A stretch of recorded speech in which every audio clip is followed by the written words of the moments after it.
Freddie Kissoon Show.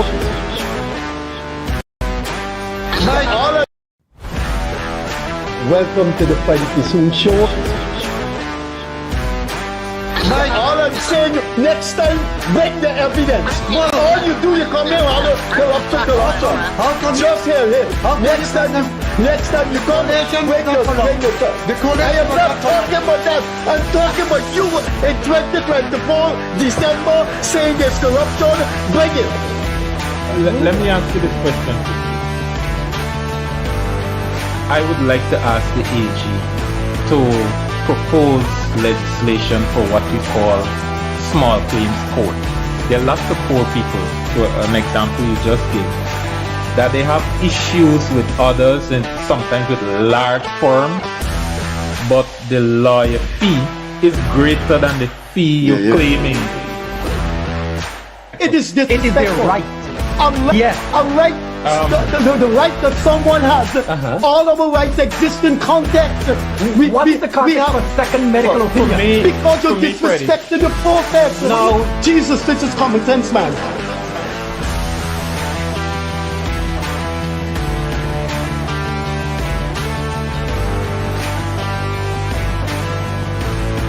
Any situation which you seem to do, you're just dealing with Afro-Guyanese issues. If one, you can't bring and pull the leaders of the African community together, you're failing. And if two, you can't put forward a future, a blueprint, and a plan for African Guyanese, you're failing as well.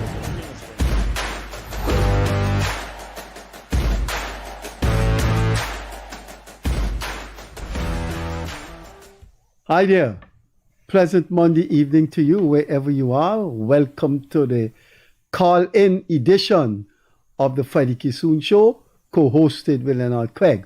As you can see from your screen, Mr. Craig is wearing red or crimson or whatever other color, but in Guyanese term, it's a red shirt, and that's because he just finished speaking at the PPP rally in Myconi. So I asked him what was attendance, and he said attendance was good.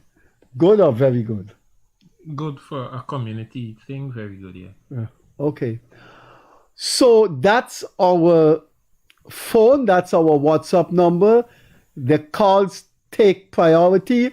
Whatever we're discussing, we will leave and take your call. There is so much to talk about. 676-3681. You cannot tell us that 3 weeks before an election that will determine the amount of seats the PPP will get over and above what it has. It has 1 seat majority, and the pundits, the political observers, political analysts, and the general consensus is that it will win. What we are unsure about is how many seats it will get. I still think that it's going to be difficult to get a 2/3 majority, maybe in 2030. But right now, things are a bit fluid. And I think Irfan's popularity, that man's popularity is going to attract people that never voted for the PPP.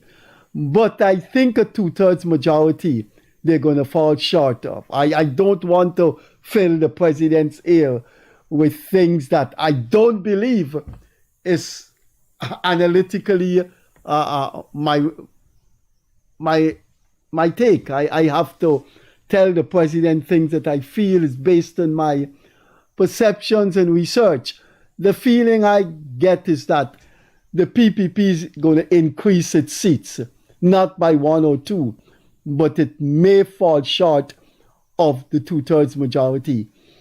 So that's my opening statement based on Leonard Craig just rushed down to the studio to participate. So it'd be nice for him to tell us on a tropical night what it was like in Myconi, very pastoral area that when you get old like me, you want to spend your advanced years there.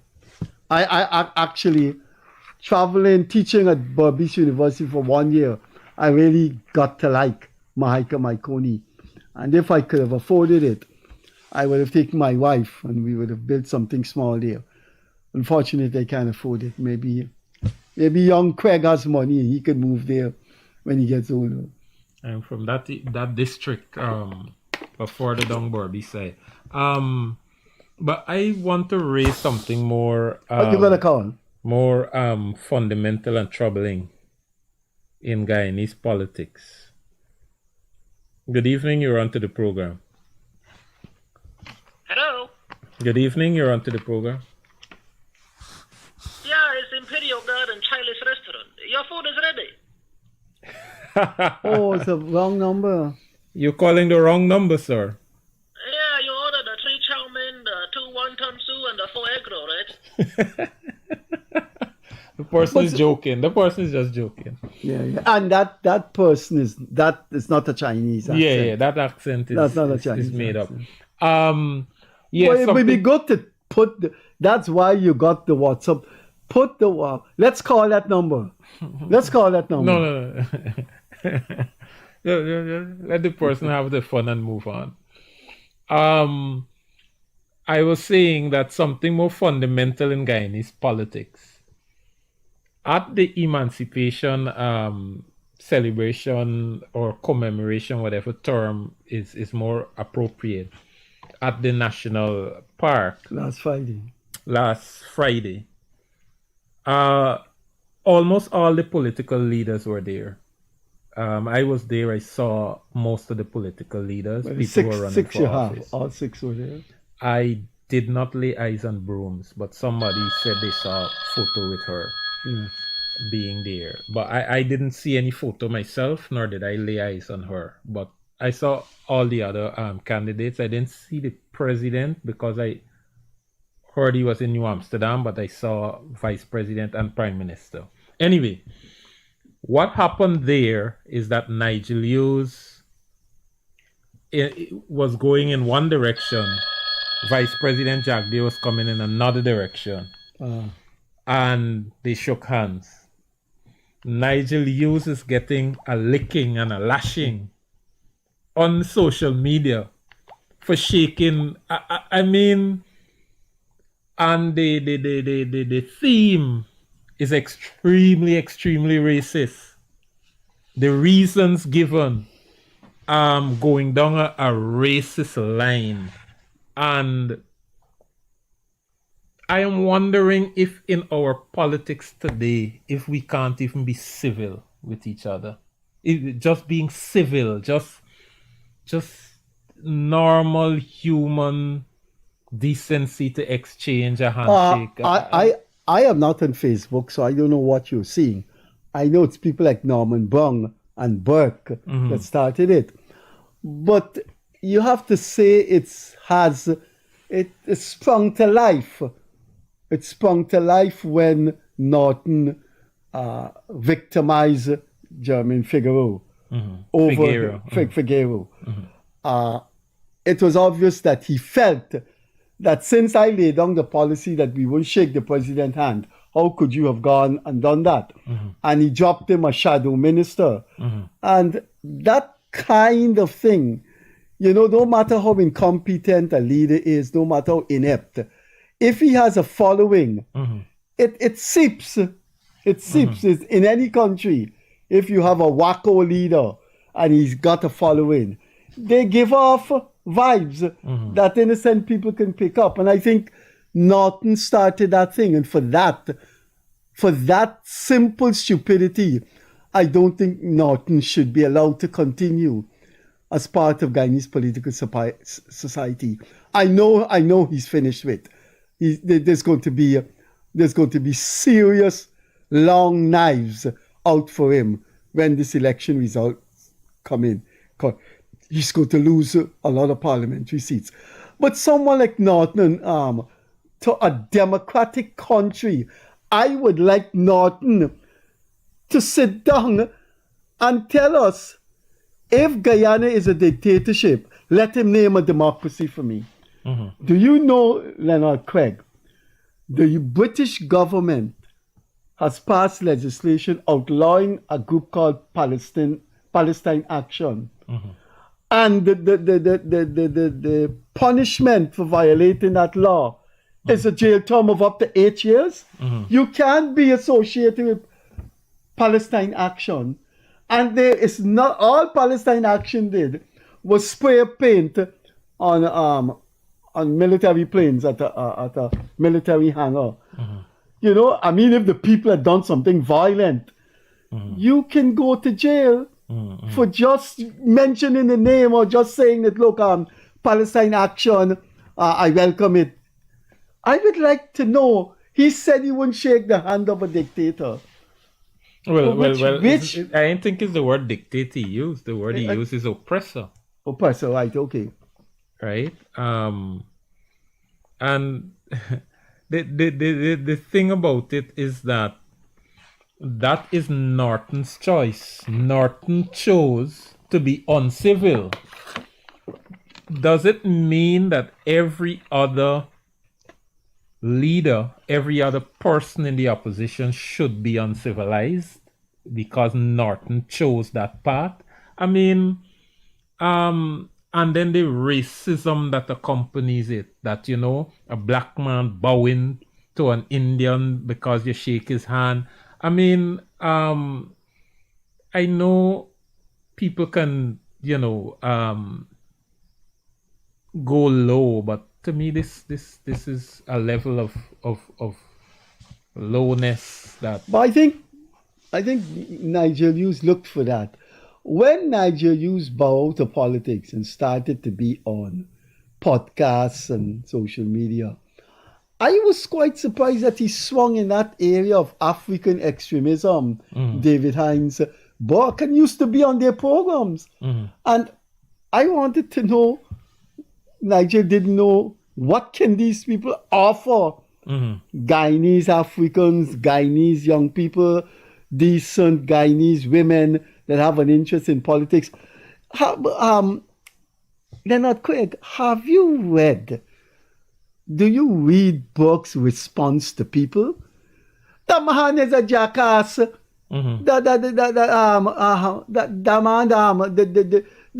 need to push him in a gutter and let him stay right there.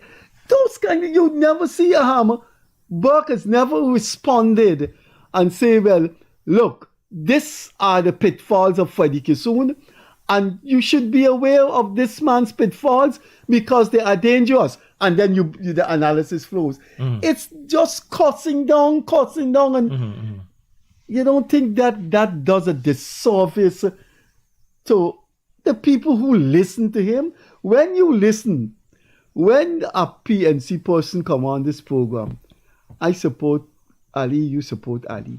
Therefore, people got this program as one leaning towards the government. But when you come on this program as an opposition person, you should be able to conduct yourself deeply analytically so you can maybe win over the kind of people that you wouldn't be able to win over. You know, I had 2 conversations with Ganesh Mahipal, and I hope Mahipal isn't changing, because whatever political faults he has, I thought one of his strengths was the courage to face a debate and carry his. I had 2 conversations with him, and I hope anyone's listening, please convey what I have said now. I'm saying now to him. I called him to be on the program because I know he came on the program 3-4 times. He said yes, he will come on the program. I told him we're going to film at my home, because he said yes, I see you. I'm in your home.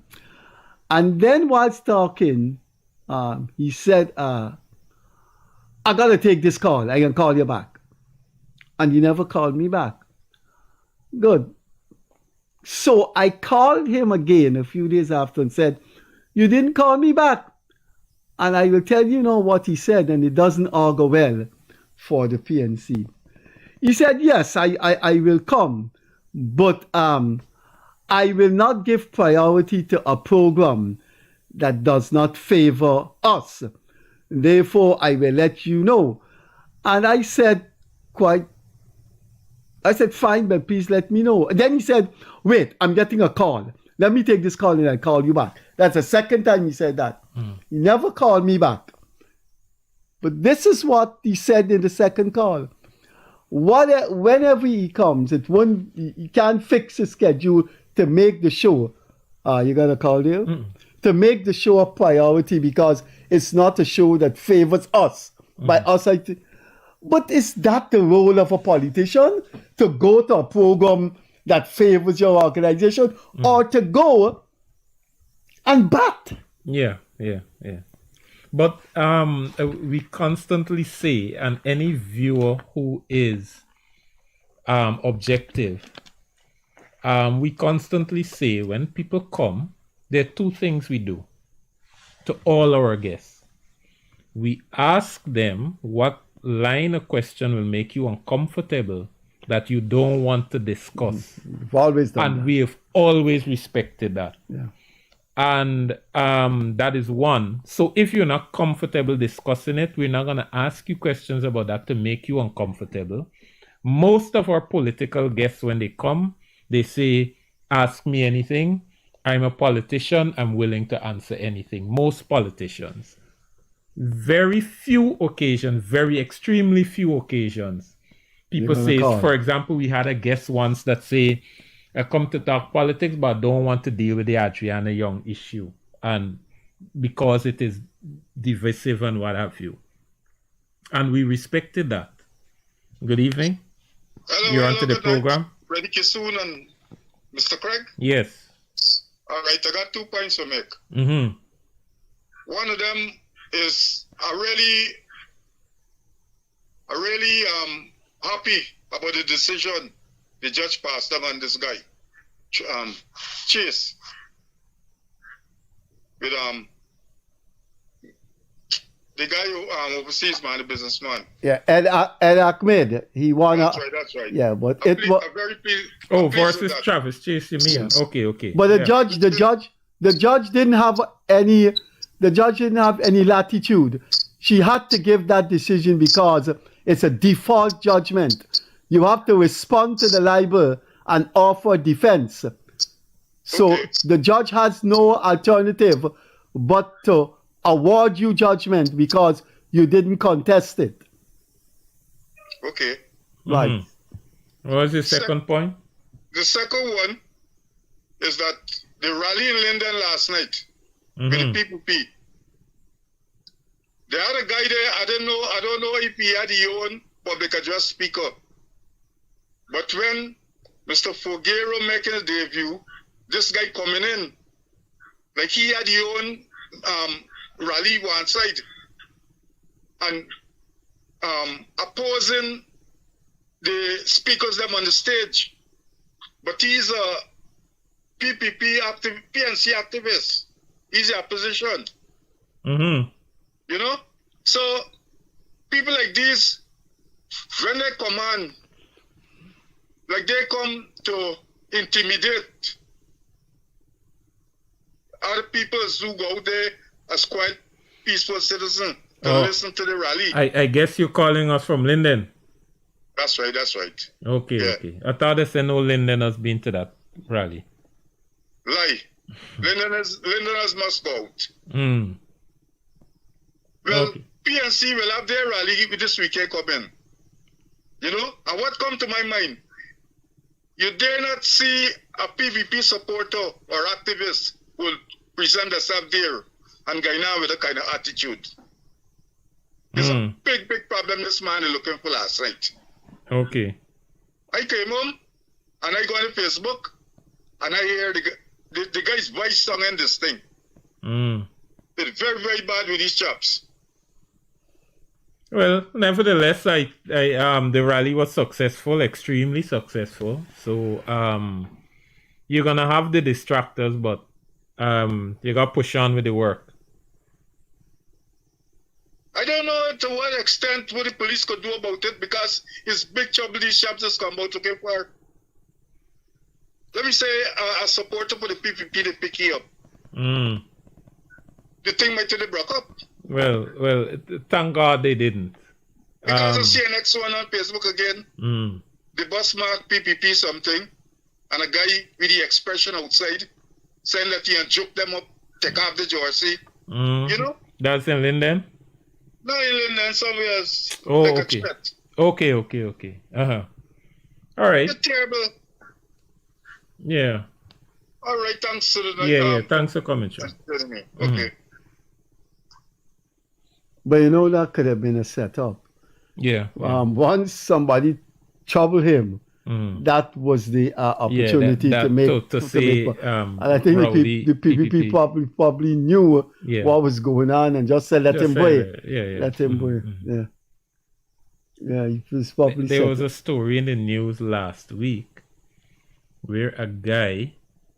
It eventually came out on video, but before it came out on video, you had Todd, the attorney at law, Todd, went on social media to say that this man, because he refused to accept a PPP jersey, police came to arrest him. And when the video surfaced, the man was abusing abusing the Hello? people. I'm on the air. Yeah. Okay. Yeah. That was a call from. Sorry about that, but that's a call from home. Yes, and when the video surfaced, the guy was actually very, very abusive to people. Went up to the minibus and threatened to lash and break up whatever. And the persons who feel threatened just went to the police to make a report, and the police came to. It is the duty of the police to then go to seek this guy to find out from him, or to seek a statement from him at the very least. And we had that thing, and the thing is, when these things surface and the correct narrative is out there, these guys don't come back and say that was not the information that was passed to me, and thing. They just leave it out there. But Todd is declining in. I want to use. Todd is declining in his politics. He came up with some 88 people voted on an oath of something. Oath of identity. And the oath of identity is legal. It's in the Representation of the People's Act. Yeah. So the 88 people voted legally.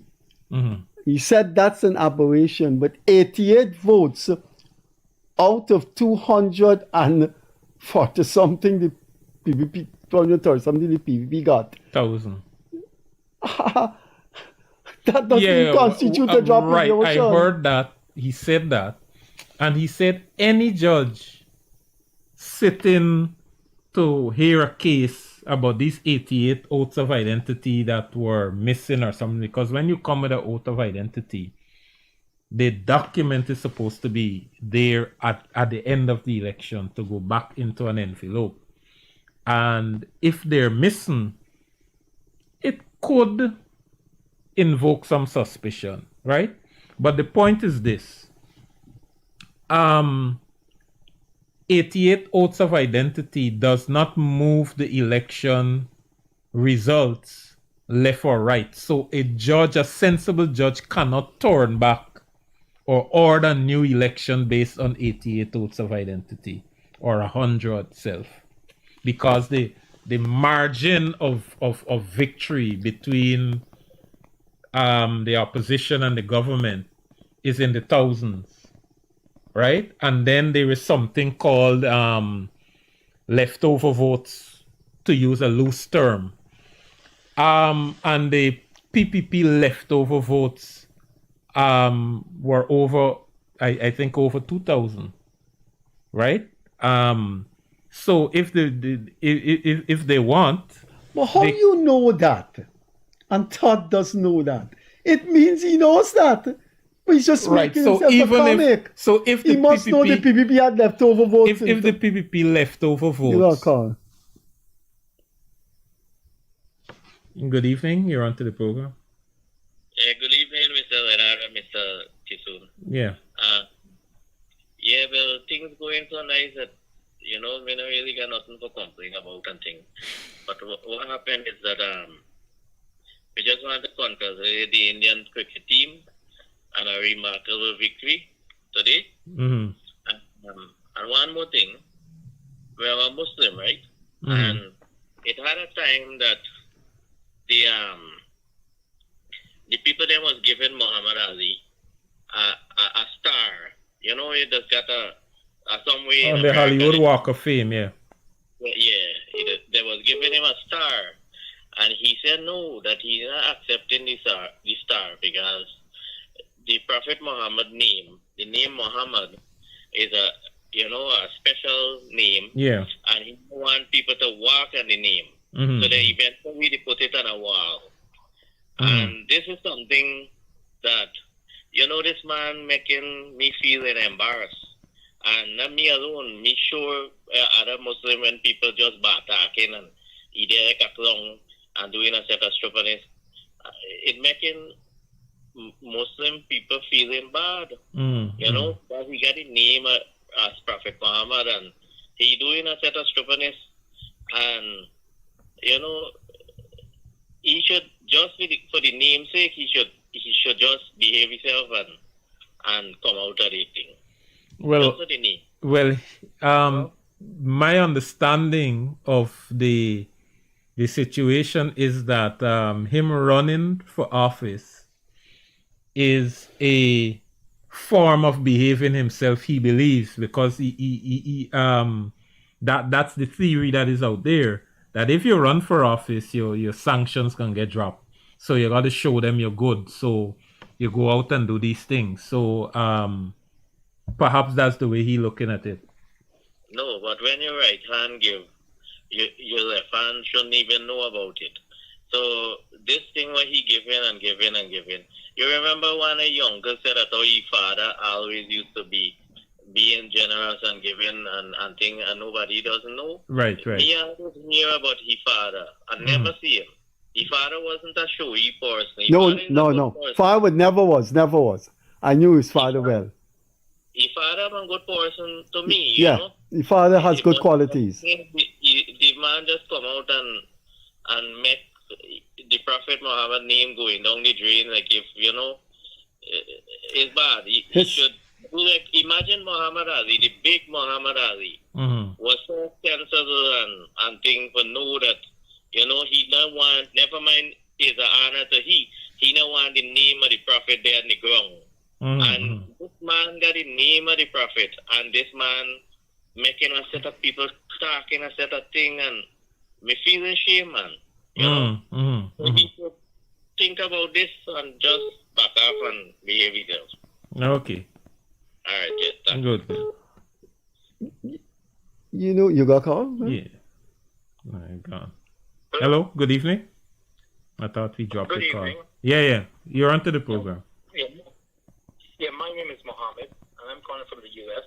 Okay. I want to endorse that last caller who spoke about Mr. Muhammad, Azruddin Muhammad. Freddie, if I recall, in the past you have said that Shell Muhammad, Nazar Muhammad, the father, that whenever you approached him in the past, and this was years ago, for help to help someone who's in need, he always came through for you. Yeah. He always helped. Yeah. He got lawyer for people. He bought school books for children that didn't have. Yeah. Right, and he never spoke about it. So what that last caller said is absolutely right. What the right hand gives, the left hand should know. The father was a very humble man, and I think this is just a spoiled son, of a rich father who's spending his father's money, doesn't know how it came, and he, and all the things that he did. As a Muslim, I echo that last caller's statement. We should not be endorsing a man just because he's Muslim. If he's corrupt, he's corrupt.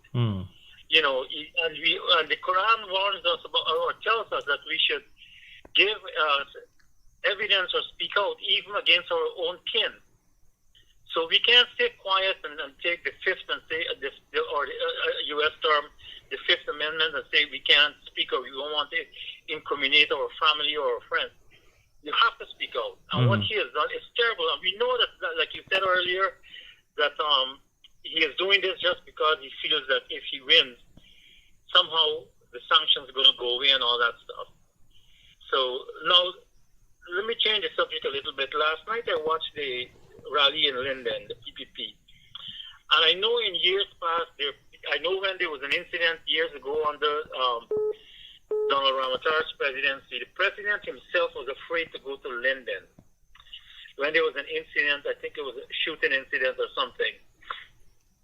And look how things have changed in a matter of just maybe a decade or so, that in Melanie, Damishana, and Linden, other PNC strongholds traditionally, that they can go and they have such a massive turnout. If you gentlemen can tell me what is the feeling on the ground there with the PPP. I know Freddie said he expects them to increase the number of seats in Parliament.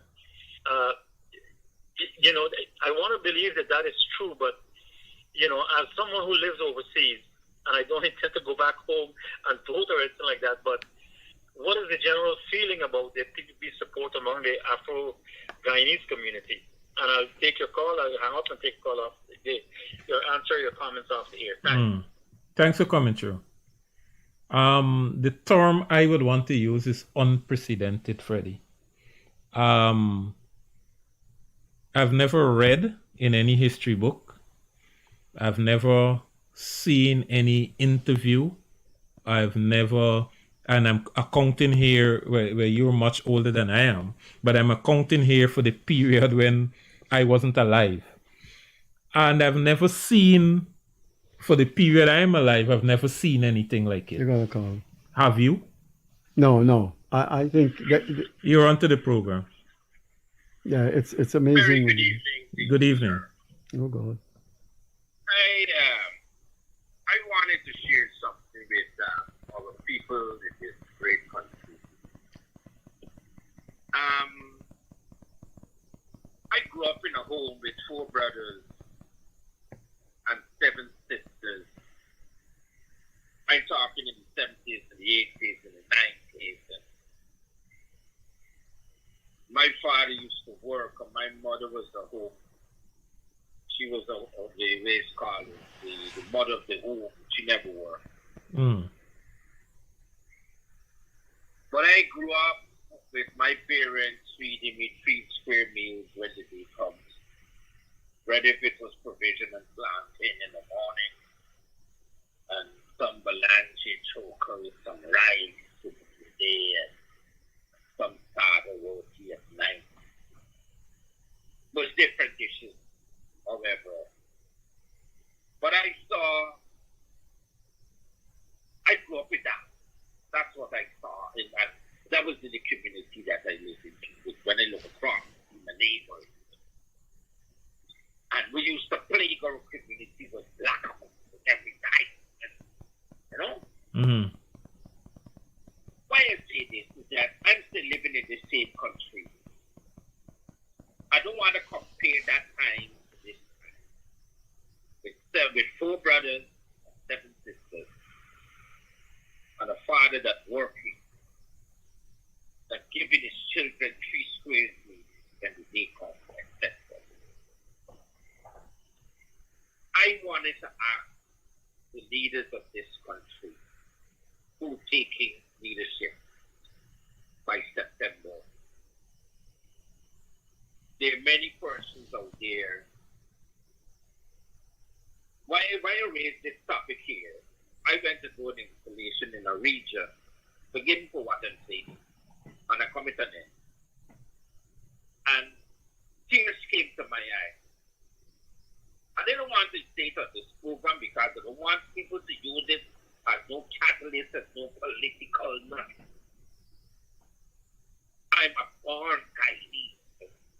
If I black, I tell you I black.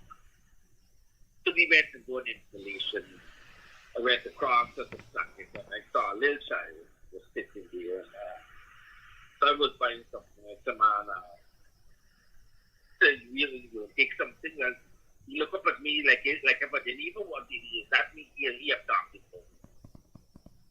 So I buy a small thing and we end up talking. He started to tell me something that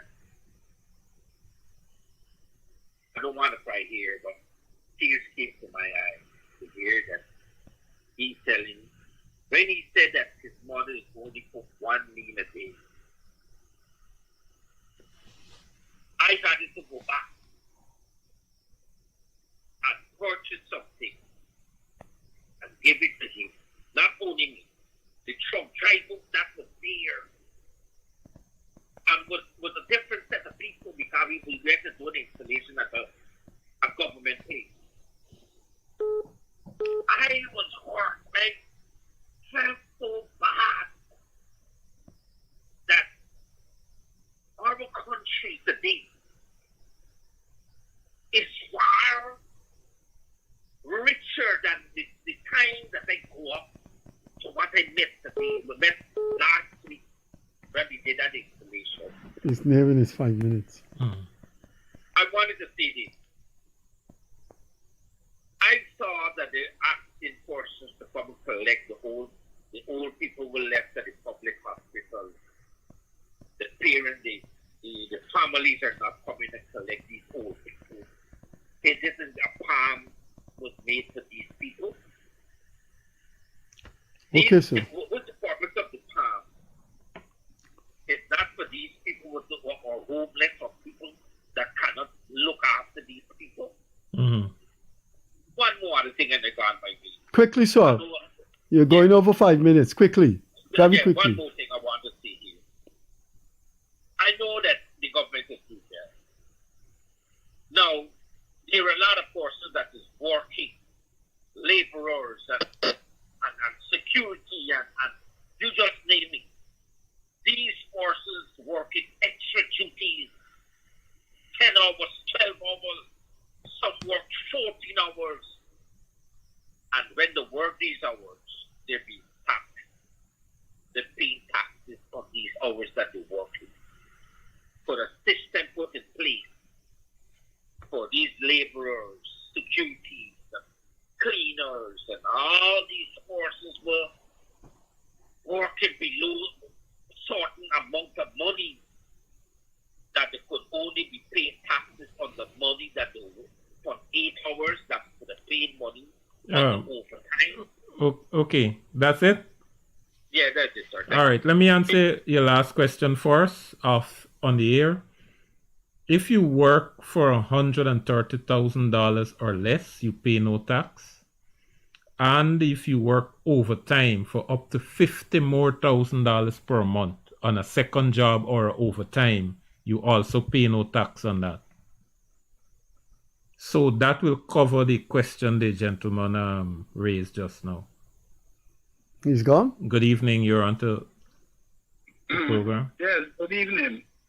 I was watching the rally that the PPP had in Linden last night. It was a massive rally. Yeah. Right? But the main highlight of that rally, the president promised to alleviate flooding, and the whole of Linden would have concrete drains to the cost of billions of dollars, he said. No, Linden needs concrete drains, yes, and to alleviate flooding. But Linden needs more than that. Linden needs the human capacity to improve people's life, jobs, manufacturing, some manufacturing entity to provide jobs for people. You understand? Mm-hmm. None of that was mentioned. The main highlight the president spoke about was drainage. That was so amazing, I can't understand it. Mm-hmm. Second point I like to make. There's 2 synthetic tracks, track and field, one in Linden and one in Barbies. Mm-hmm. There is the one in Lenora? No, he's talking about being built. These are 2 new tracks that is under construction. Since under the APNU government, today, those tracks are nowhere close to completion. You don't find that strange? Okay. Let me give an example. The Demerara Harbor Bridge started, I think, in 2023 or somewhere around there. And it's almost completing. I think you made that point before, and it is a vastly and extensively weak point that should not be. You are going to compare linking regions with each other. That has. Mr. Kissoon, let me finish my mind. Let me give me 5 minutes. Yeah, but you repeat that thing again. You come back with it, and we shouldn't say anything. I didn't mention this point. You mentioned that those thing and compare it with the Demerara Harbor Bridge for you to say that. I'm not comparing it. Listen to me, sir. Let me make my point now. I heard what you said. You're repeating yourself. Go ahead. Oh God, let me make my point. Yeah, just complete your point, sir. Yeah, I'm saying the Demerara Bridge is far more sophisticated and technical, right? In completing. And we have 2 synthetic tracks. Have you ever seen the president went and toured these facilities? Like how he tours other facilities? You see how we bring in the bridge again? Very, very important to the economy. So, it's clear to me where you're coming from. You made your point. We give your platform, you made your point. You made kind of political. The president goes and tries to fast track all projects across this country. We never see him going at those 2 synthetic tracks to speed up to get it done. Unlike you, he knows what the priorities for Guyana is. Thanks for coming through, sir. Sports is not priority. More than the bridge, more than so many other things that people like. No. Yeah. Everything is a priority. Everything is a priority, sir. Good. Thanks for coming through. You give me 5 minutes. Everybody else getting 5 minutes. Discrimination. You got 20 seconds, sir. You got another point to make?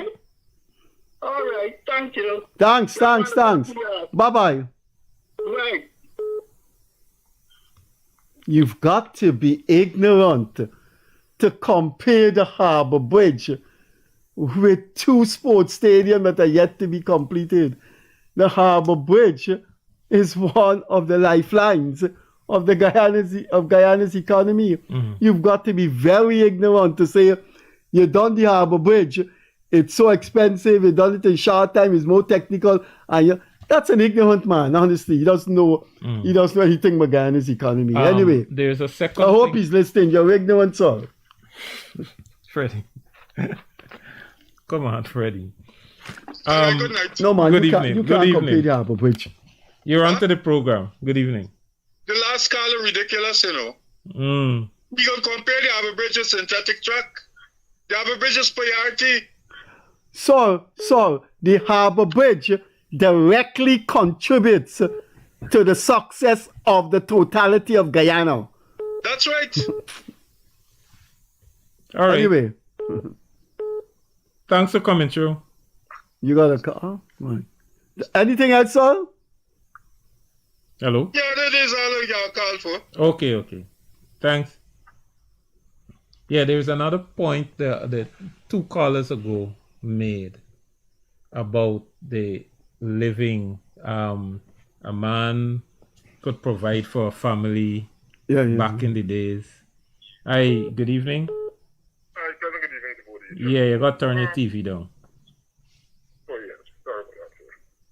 Something that's deeply troubling to me is the Teddy Jagan International Airport. It has seen 3 different administrations, and up to now it cannot be completed. I don't know why is that so.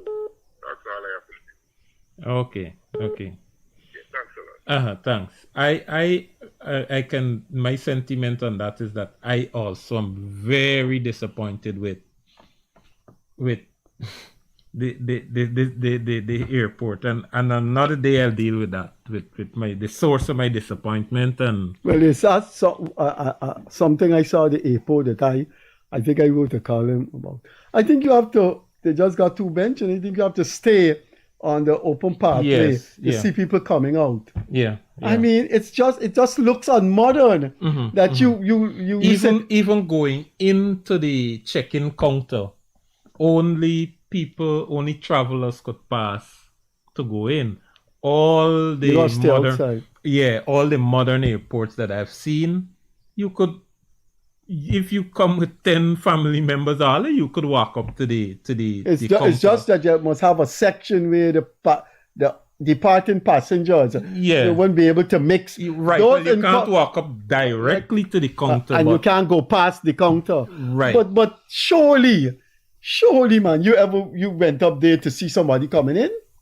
Yeah, that too. Yeah. You just got to wait on the pavement or the street and see the person coming out. Yeah. You think they would have a nice area where you sit down with couple cafes and you look and you see the people coming out.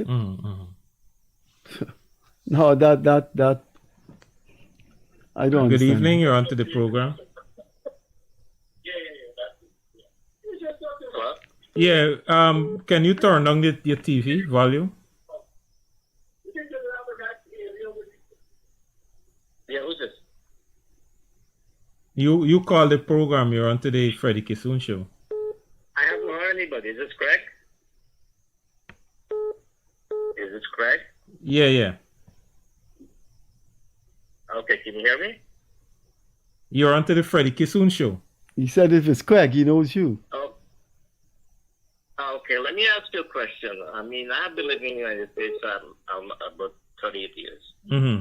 I came from I'm from Port Morant. I was a PPP when I was living there. I'm not affiliated with any political party. Recently, what happened because of the election, I have been listening to what's going on. Let me ask you something. I know you guys are pro PPP and everything. That's fine. But let me ask you a question. We keep hearing about the PNC. We understand who they are. We understand what they have done. You know, the history and everything. That's fine. But what happens to the PP and the Barajagdale? Why didn't the AFC became a party? Their existence was under Barajagdale. And what was the reason for that? Which you guys feel. We talk about corruption. We talk about all this nonsense that people are talking, that people are only talking about the other side. We understand who the PNC is. We know who North is. We know his history. We know the PNC history.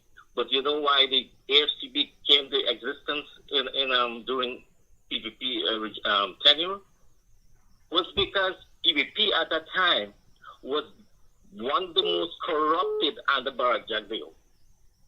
That is why the people were so dissatisfied with the PPP, and AFC has gained so much momentum in the country. And if it wasn't there, they made a big mistake to form a coalition with the PNC, and that was their downfall. If it wasn't for that, they would have been the country to be leading political. They would be the leading political party in the country. That was the mistake they made, because the Guyanese people did not trust neither one of them. Because neither one of those two parties are not the solution to Guyana's issues. If you want my view. You finish, all? Okay. Let me say I'm not finished. Okay, well, go on. All right. Go ahead. Go on, and then Leonard Craig will respond to you. Yeah. Another thing, let me ask you something. When you talk about morality and we talk about credibility, we take two guys and put them in the candidates list. Two sexual predators. One is Barry Ramsaran and one is Dharam Lal. No, watch your words, sir. We have watch your words, sir. They were not convicted. You're gonna say allegations. We have to issue disclaimer. We have to issue a disclaimer there. We don't accept what you've said. And another thing, let me make my point and then you speak. What happens when we talk about sanctioned man, we keep emphasizing on the sanctioned man because PPP wants to govern the country, they want to control the resources, they want to dictate to everybody how they should live their life. What happens to, what happens to Mr. Sue when the story broke about Mr. Sue? How come the opposition and the media was never given an opportunity to have to really interview this guy to find out what's the truth behind this whole story? Why did he suddenly disappear? And let me tell you something. You got to understand, when Jack Day took over he elevated to become in that position in that party. He sidelined all the Jaganites he sidelined. Okay? So when you talk about dictator, he was a dictator, and he's a dictator because he sidelined everyone. He brought in new people, and all the Jaganites he sidelined. That is the reason why Japan and Moses Nagamutu had that, always wanted to avenge that. Okay, so he's no saint. You guys don't paint him to be a saint in the country. Okay, we understand who the PNC is. We do understand. Everybody understands what they have done to the country. But this guy is no saint in the country. Okay, and you guys put him in the figure. You guys put him in the pedestal like he's the king and the god of the saving guy. You understand? He's a very corrupted man. All right, you got another point. Okay, you can speak now. You had 5 minutes. That's all. All right, thanks for coming. Yeah, sir. that's it. Mm-hmm. You got a call coming in. All right, good evening. You're onto the program. Hello. Hello. You got turned on your TV? Yeah, good evening. Yeah, good evening. As two educated men, right, is something like we have to be objective of objectivity. Who's that? The Mile Bridge is far more important than the two stadium. Not two stadium, 3 stadium. 2 doing in Leonard and 1 doing in Amsterdam. But what the message that the other times that this stadium commence the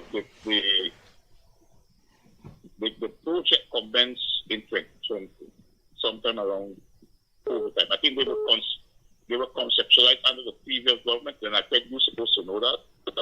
They were conceptualized under the previous government, and the project commenced in 2020. And after 5 years, these two stadiums is nowhere near completion. They were deliberately started and they're not in PP predominant area. So you must take this for what it is. Nobody thinks that the stadium was put on the bridge.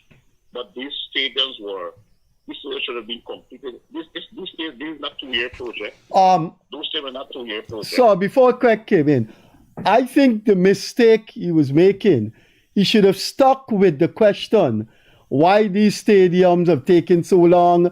Man, there should be an explanation. But he linked the non-movement of the stadium directly with the movement and completion of the Harbour Bridge. And they're two different. I understand that. Right, you should have. I am telling you why they have not been completed. I am telling you why.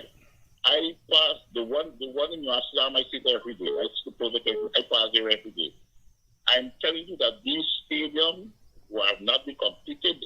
You see how much time you see. No, I don't take your point. Here, you have to explain to Craig and I if there's anything that has been done in New Amsterdam that doesn't benefit people in New Amsterdam. That place has the only specialist ophthalmology hospital that you don't have in the Georgia. That place, the hospital. But I mean, Freddie, you ever come to Amsterdam, visit New Amsterdam hospital? When last you come to Amsterdam? What? Something is wrong with the hospital? There hasn't been things built in New Amsterdam. New Amsterdam has a. You need to come and take it. You need to come. Well, I'm not going to argue with you there. I have no knowledge of. Hospital, the other one, the greatest hospital in New Amsterdam, 2 Charles. And then they broke it down. I don't build a strip in the Snake Donkey Bridge. So you need to tell me, I'll do a better check. Good night. Good evening, you're onto the program. Hello, good evening. Oh, yeah, the caller gone. I don't take check if whether the stadiums in New Amsterdam and London actually started under the coalition. They just built a new bridge. I am not so new sure. Bridge in Region 10 that is toll free. Yeah, I don't think you should the bridge link is the not thing. complete yet, but yeah. But I don't think that is accurate, I'm not so sure. I have to double check that. It was built I heard that last week and I should have checked it. Whether those things started under the previous. You see, I have to check his that. theory falls down when he links demography with development.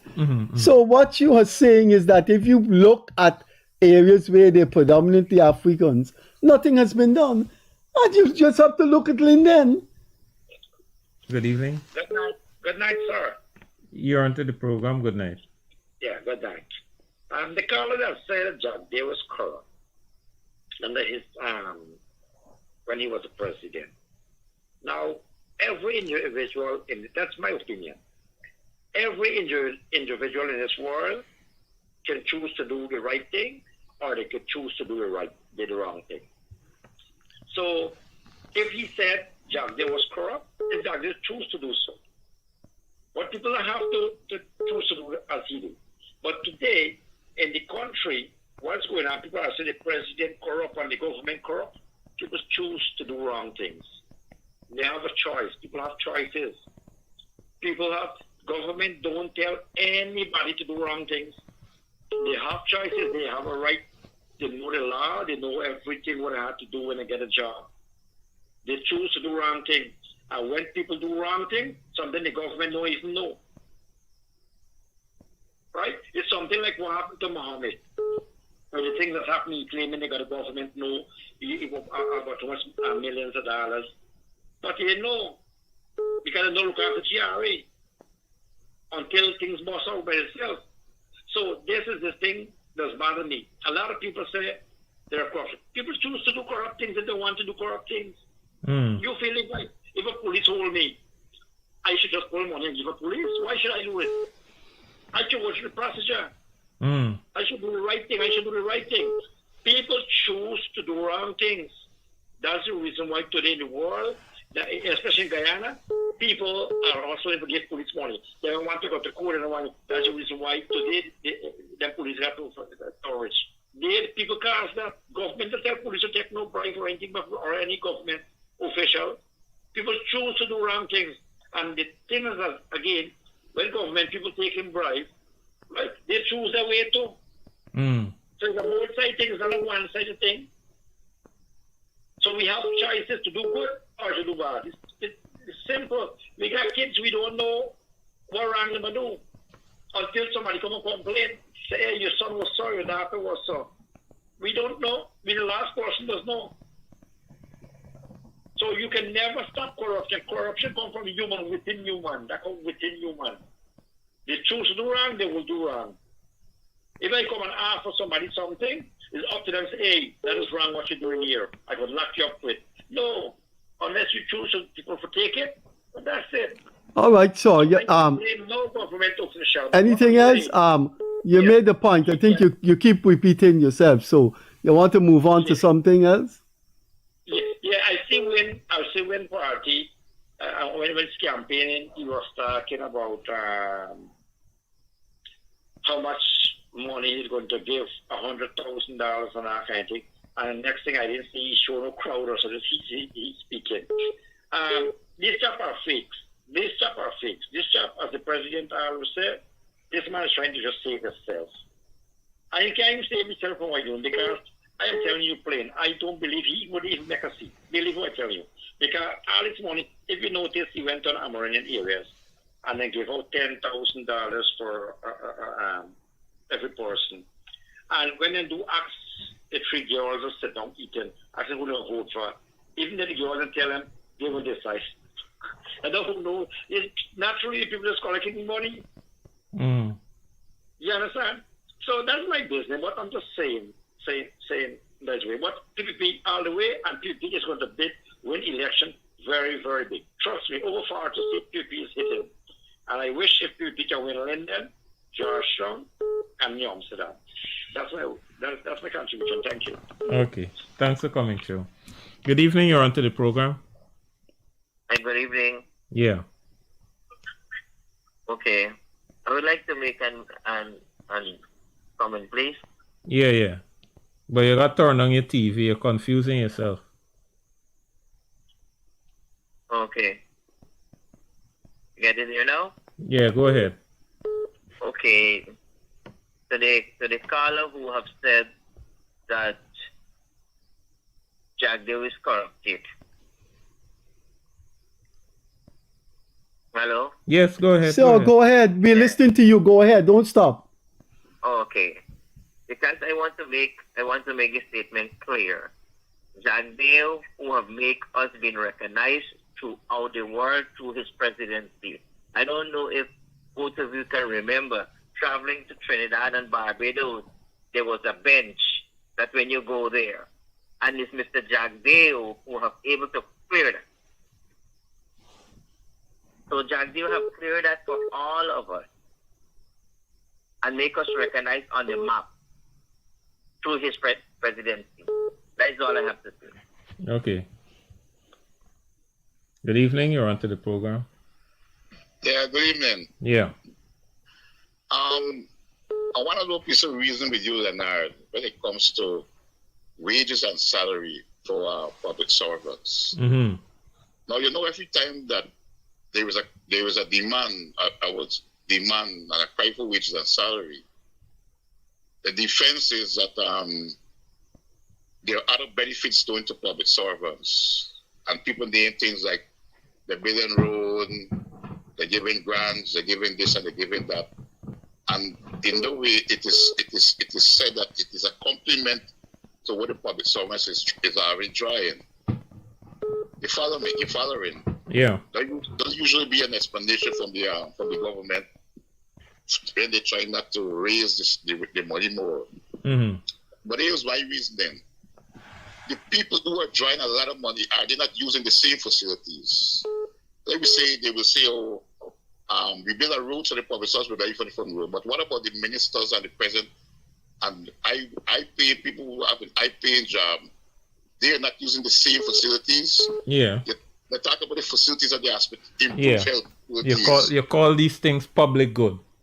Right. All those people who are drawing huge and comfortable salaries, they're benefit from the same facilities. Mm-hmm. So that should not be a reasoning why publishers should not be trying. But there are also people who don't pay a cent in taxes using the same facilities as well. It goes both ways. But what I'm saying, there's the justification for not to give public service more money is because they're getting these other benefits. All right. People who are trying comfortable salary, including government officials, including the ministers and the president, they're using the same facility, or sometimes they even getting more facility because when you're in government, you have a lot of benefits coming your way. You want a response from me, or I'm just saying, you're just making a comment? I'm just saying that they need to stop this thing. That public service should not draw more because they're getting something here. At the end of the day, public service need a livable wage. Okay. They need a livable wage. Mm. And I believe they can afford it, but we need to investigate why. There need to be a conversation in Ghana. And even during this elections period, that should be a big conversation. Why is it? The question is, why is it that this government believe that public service should not draw more money? That they should work for a meager salary. And I'm also saying that the word servant, there's supposed to be some constitution reform coming up, maybe in the next cycle. This word servant needs to come out of public employees. They need to find another name for public, because I believe the word servant it kind of denigrate the public sector workers, and maybe there's a reason why they don't want to pay them. I could respond to that right away. Even in academic literature around the world, the term public service is used, and the term public service just now. You said public service. I understand public service. Yeah. And they are also referred to, even in the literature to this day, as civil servants or public servants. And I get you, some people are moving away from the term and they're using the term public officers, right? But it is not yet that widespread, even in foreign countries and even in official academic literature, right? So, but I think it's just modern environment now, with the changing world, with the changing demographic, the changing world. That word servant. Yeah, I hear you, and I think I hear you, and I think many academics hear you, and it is moving away from that, but it has not yet gotten there. I'm just letting you know that. Okay, sir. Thanks for coming through. We got another call coming through. Good evening. You're on to the program. Hello. Good evening. Hi. I'm calling concerning the first caller that was saying that the Harbor Bridge and the track and field. Mm-hmm.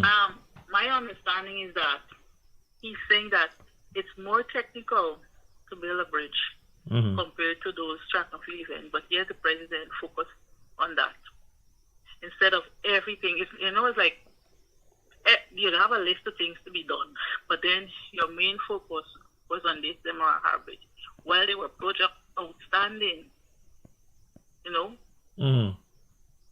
So that's his point. It's not that I wasn't ignorant and all that, because you guys probably didn't understand what he was saying. But I understand he was referring to the methodologies involved in business bridge. All right. All right. Did you listen to what he was saying, madam? Yes, I listened. Well, let me tell you what he said. He criticized the track and field projects not being completed. No, he didn't criticize. Yeah, he's saying that, right. He's saying and then it's not completed. And then he directly said, but look, this harbor bridge started as late as 2023. It's a more technical task, but yet it's completed. Didn't you hear him say that? Yes. Well, then what's the logical deduction to draw? The logical deduction to draw is that you finished 2 stadiums that calls for less technical input, but a project much recent than the 2 stadiums, much more technical, that was finished. So the logical deduction is you're making the bridge more important than the 2 track and field. And our response was that you can't conceivably compare 2 track and field stadium not built with the bridge that links probably 4 regions and is vital to the economy of Guyana. I hope you understand that. That is why Burnham built it. As important as that bridge is, it's not important. It's not important to 4 regions. It's priceless to Guyana. As important as it is, track and field is equally important. All right. You gotta be kidding. Let me make an intervention quickly. The stakeholders involved are the Guyanese people. And we have the Guyanese people who can be using the bridge. You have Guyanese people who can be using those track and field, specifically athletes. But yes, the bridge is broad and covers a broader section, and it's important, equally important as those 2 track and field. It cannot be. Don't be ridiculous. All right. Or you will compare the. Just allow me to make an intervention, please. Our stakeholders, who are the Guyanese people, one set of people. How many people from Linden or where we're going to be using this bridge? All right. Please allow me to make an intervention. The whole of Guyana use the harbor bridge. What are you talking about? How many people from Linden use the bridge? You know that Linden is getting its own bridge as well. Linden already has a bridge. Yes, it's getting its own new bridge, a new bridge other than the one it already has. Which is important as well as a track and field. Yeah. But listen to me. Let me make an intervention. Let me make an intervention. Yes. I hear you. And I suspect, maybe because I've seen a future plan of the current government, that in the remainder of 25 into 26, 27, 28, there is a massive sport program. And from what I understand, the sports program, the rollout of it, because it is for this period that I just mentioned, the stadiums may have run the risk of being just built and standing there. Because the attending, you see, if you have a stadium, you got to have a sports program, you got to put coaches, you got to, you know, and stuff like that. And it was not part of our recent history to do that. What we do is build a stadium, or in this case, well, I shouldn't use the term stadium, but we build sports facility and then we walk away. And then we come back 5 years later, 3 years later, 2 years later, and the sports facility is deteriorating. And the government doesn't want that to happen. So I am based on the future program I've seen, I am surmising that could be one of the reasons, and not any nefarious reason. Because what the government planned to do is to build an elite sports center where you'll have elite athletes who will be paid a salary just to do sports.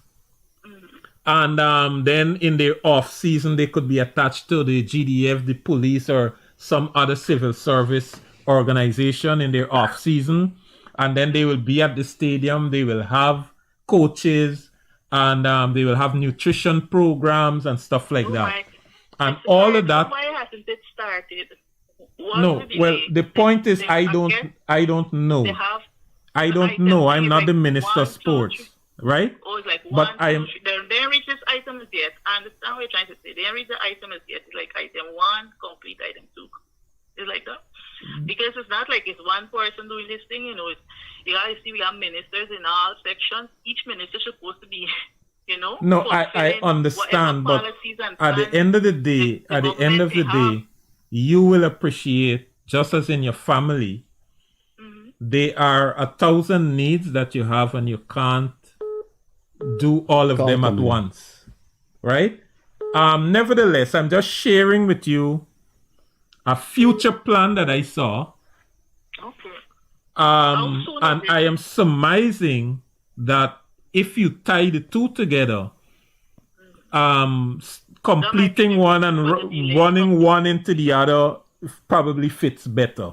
But I will promise you that I will have an audience with the Minister of Sports and I will bring the official explanation. Thank you. Yes. Thanks for coming through. Hi, good evening. You're onto the program? Yeah. Mm-hmm. All right. Concerning the bridge, right? Mm-hmm. The Denver Harbor Bridge, right? Mm-hmm. We understand the phase that it is moving in. But what we got to take into consideration, these people live, eat, sleep there, and they work 24 hours a day.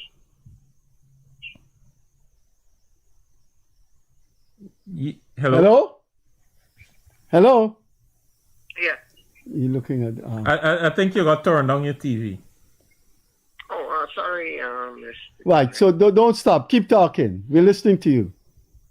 Yeah, the Denver Bridge, right? Mm-hmm. And other projects, right? Indeed, in fact, the priority for the other projects might delay. But when it comes to the Harbor Bridge, right? Mm-hmm. These guys is work 24 hours. Yeah, that is in their contract. That is in their contract. Yeah. Yeah, that's why the momentum and the pace is rapid. Mm-hmm. When other construction might just be working 7 or 12 hours a day, and other construction site and other project, and with less mobility mobilizing the mobility is. I don't like to give out information that is not accurate, and I don't want to go directly on memory alone. But the Leonard track and field thing lasted about 6 years, if I could remember clearly. Yeah, that's true. Even it took a while when people had to come from Germany and whatever to lay the track, and people were asking why it, and that is not built in an Afro area. So, but those are things I am taking a note, and I'll get all of that information, and I will disseminate that information as honestly as I could, because I believe in truth and honesty.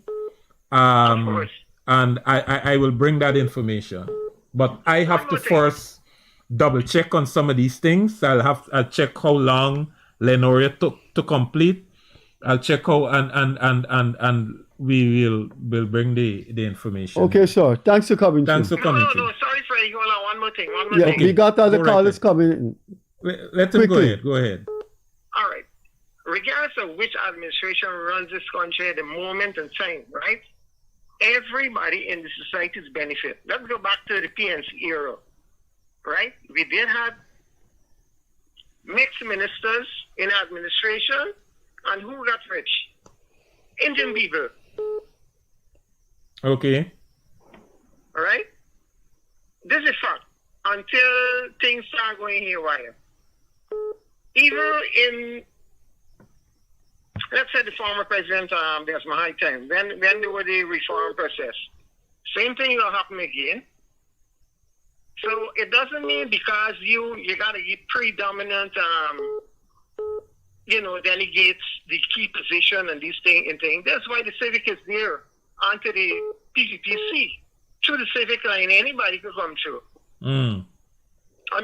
Kissoon know that very well. No, but not only that. So you know what? People of any race could join the PPP You know what proper. you know what I know very well? I don't know what you know. I don't know under Burnham Indian benefit. People have written volumes of books of how Indians were discriminated under the PNC, and they ran away from this country en masse. There were legislation made to downsize the rice industry, the sugar industry. So, go ahead. Any other point? The still benefit on the sugar because guys who had schemes. Any other point? Any other points, sir? Other people coming in. Okay, thanks very much for coming through. Bye.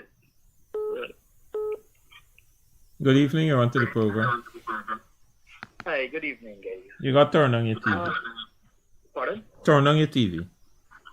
No, I don't have one on TV. Oh, well, turn on your phone. We're hearing an echo. You're probably on speaker or something. Yes. Okay, so I'm good there now? Yeah. Okay, cool.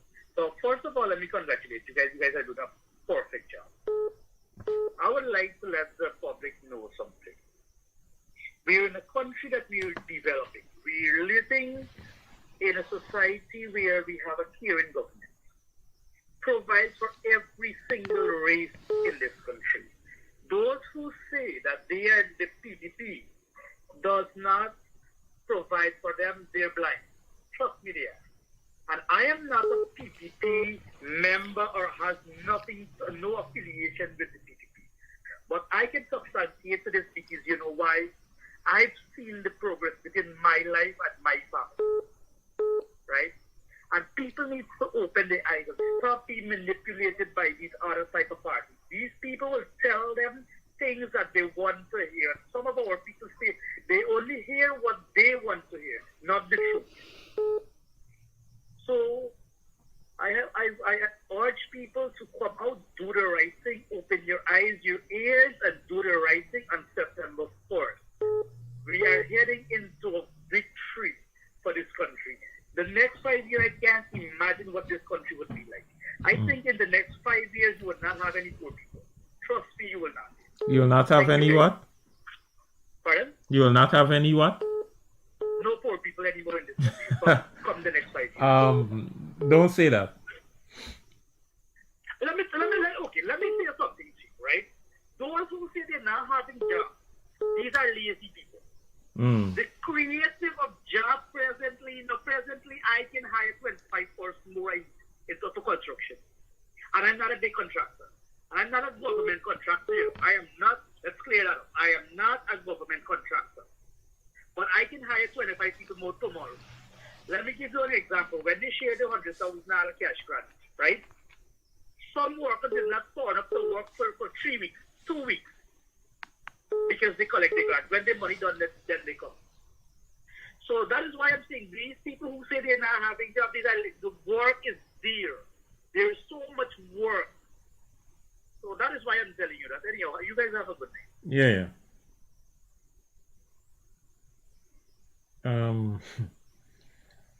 What? The calls are important, and so you got to leave what you're doing and let people come to you. But if you debate some of these people, you take up a lot of time when people are calling. I resent the theory presented that based on where certain demography exists, that is why you haven't building this and you're not building that. Do you know I have spent my entire life in Georgetown?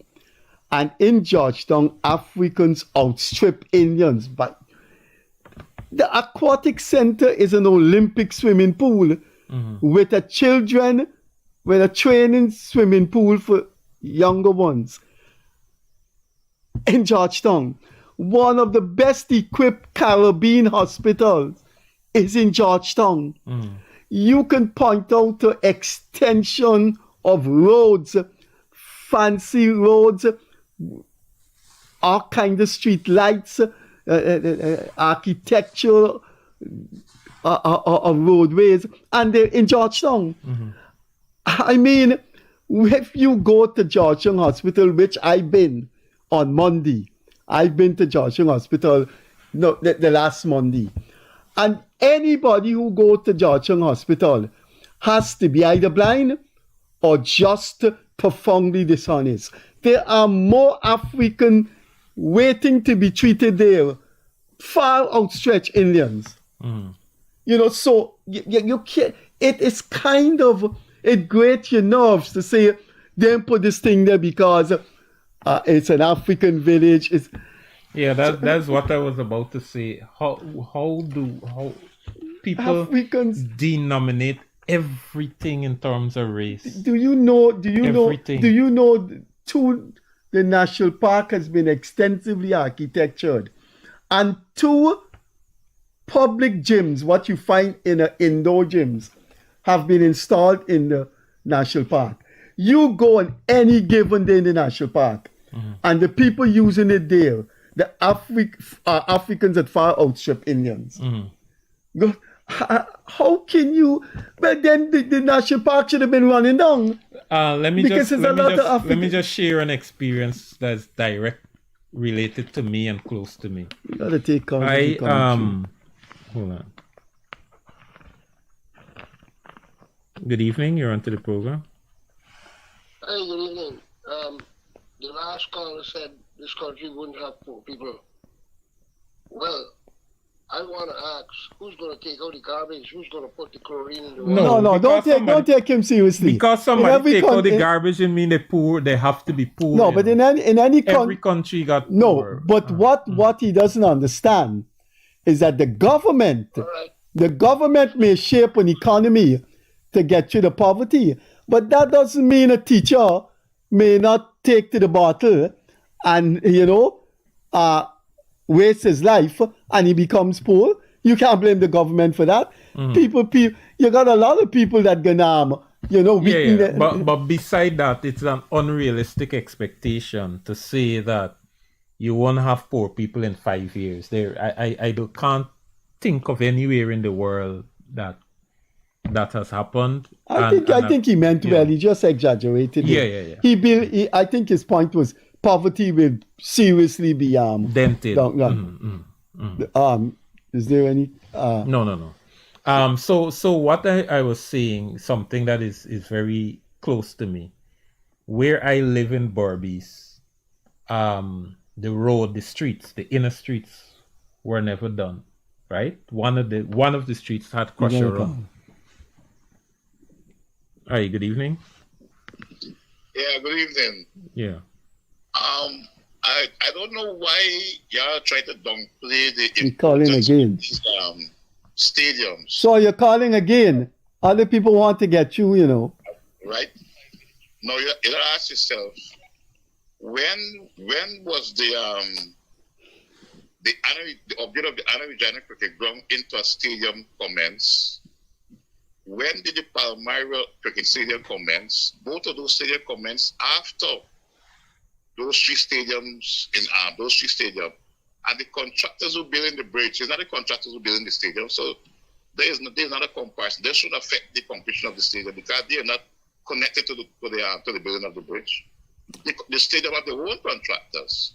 All right, so thanks for coming through. Bye-bye. This other call on the line. No, there's nobody else. No, he came back again with it. It's a democratic forum. You should allow people to, but the theory just great, I mean, the guy, him and the other person is directly and essentially saying there is a political motive for not doing the bridge, and it resides in waste. It resides in waste. Right. So I was sharing my experience. How do you explain? Right where I live in Berbice, the street right beside my house and the other inner streets were not done. And folks keep approaching me to make representation to get the street done. And I've been making representation even through the APNU government. And the Minister of Public Infrastructure sat with me on table and helped to make decisions for the party that I was in, which is AFC. And I couldn't get him to do the road. Nevertheless, the government changed and people came back to me again to ask me to make representation. And when they came this time to ask me to make representation, they say them in doing the street maybe because it's a black people village. I made a representation not because of that, right? But I'm just sharing this with you that is a dangerous. It's racist, right? And it's a dangerous thing. You see the Kingston seawall that has crept into our. The simple fact is into our psyche. The simple fact is more African citizens of Guyana benefit from Georgetown's success, Georgetown expansion, Georgetown's functionalism than Indians because they do not live in Georgetown. You got to call this. Good evening. You're onto the program. Good evening. Yeah, I will make a comment here. Right? When a government builds a structure in this country, right, and the other government is not interested in it, like Durban Park, and it's a really government bill, right? Can they themselves protect that stage, maintain it, and so on? Because if the people want. Listen, I think Durban Park is not such a good example. I think you should try some other example, but I get what you're saying. Durban Park is an aberration, and look, when I supported that Durban Park thing, and I asked questions in that administration for which I was a part of, I was told that when these stalls are for temporary, the 60th celebration, the 50th anniversary celebration, and so on, and when it is complete, the stands will be built in a modular form, and when the celebration is complete, the stands will be broken down, or dismantled, not broken down, dismantled because it's modular, and then taken into various communities where they have these community grounds, and they run. And on that basis, I supported Durban Park. But then after the celebration was finished, you heard that it's a major stadium, can't hold, there's nowhere else in Guyana could hold so much people, and we should keep it. And I was like, Are these people mad? In the middle of Georgetown, in this modern time, you building that thing? you know, and I my support ended at the point where they said it will be modular, it will be broken, and it will be taken into communities, villages. Okay. Your village ground will now get a stand that it never had before. And up to that point, I supported it. But when I heard that you got to keep it there, they lost me, and I'm telling you that. They lost my support for that stadium. I think it's an eyesore. I think it's poor. I can't describe how badly I feel about that. Lack of vision. So you probably should use another example to make the point that I understand you're trying to make. We've got okay, so thanks for coming through. Our time has come. What I normally do as my style is I count from 1 to 10. Well, you can't do that tonight. There's a call coming in? No, there's no call. There's no call. I'm going to count from 1 to 10, and if there's no call, then we close off. So 1, 2, 3, 4, 5, 6, 7, 8, 9, 10. We're 1 minute over time. There's no call. We will see you on Wednesday. We have a guest. We'll see you on Friday. We have a guest. And then on Monday, Leonard, Craig, and I will be back to take your calls. Quite interesting. You learn a lot from people and how they think through these calls. I heard you. I hope you reflect on what some of the callers have to say and put your own interpretation to it. On behalf of Leonard Craig and our hardworking operators, enjoy what is left